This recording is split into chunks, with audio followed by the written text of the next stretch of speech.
Hello friends, কেমন আছো তোমরা সবাই? আজকে আরও একটি রেসিপি নিয়ে হাজির হলাম তোমাদের মাঝে। রেসিপিটি হলো দই কাতলা। তার জন্য প্রথমে কাতলা মাছগুলো ভালোভাবে ধুয়ে লবণ, হলুদ ও লেবু দিয়ে ম্যারিনেট করে রেখেছি। পেঁয়াজ, রসুন, কাঁচামরিচ, পোস্ত, কাজু বাদাম ও আদা দিয়ে একটি পেস্ট তৈরি করে রেখেছি। টক দই এর মধ্যে সামান্য চিনি মিশিয়ে ভালো করে ফেটিয়ে রেখেছি। ধনে, জিরে, গরম মশলা, গোলমরিচ, জায়ফল ও জয়িত্রী শুকনো কড়াইতে সামান্য ভেজে নিয়ে গুঁড়া করে রেখেছি। চলো এবার রান্নাটা শুরু করে দিই। প্রথমে কড়াইতে পরিমাণ মতো তেল দিয়ে তাতে মাছগুলো হালকা করে ভেজে নিতে হবে। তারপর ওই একই তেলে শুকনো লঙ্কা, তেজপাতা ও সামান্য শাহি জিরে ফোড়ন দিয়ে তাতে আগে থেকে পেঁয়াজ, রসুন, কাঁচামরিচ, পোস্ত, কাজু বাদাম ও আদা দিয়ে যে পেস্টটি তৈরি করে রেখেছিলাম সেগুলো দিয়ে দিতে হবে।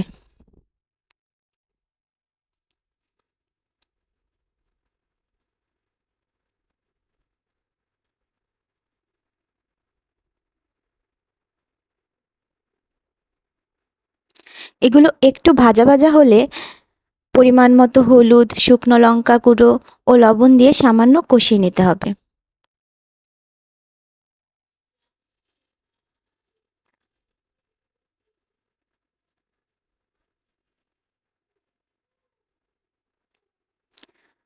তারপর ফ্যাটানো টক দই দিয়ে আরও একটু কষিয়ে নেওয়ার পর 1 চামচ টমেটো সস দিয়ে দিতে হবে।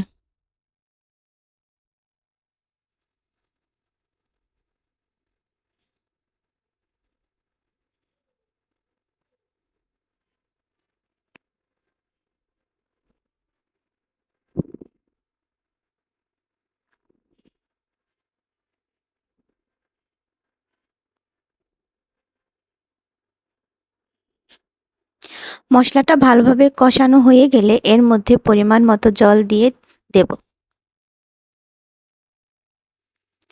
জলটা একটু ফুটতে শুরু করলে ভাজা মাছগুলো এর মধ্যে দিয়ে দেব।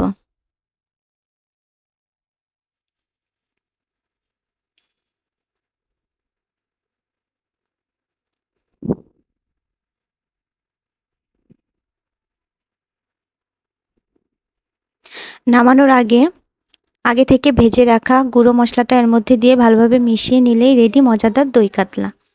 এতক্ষণ সাথে থাকার জন্য অনেক ধন্যবাদ।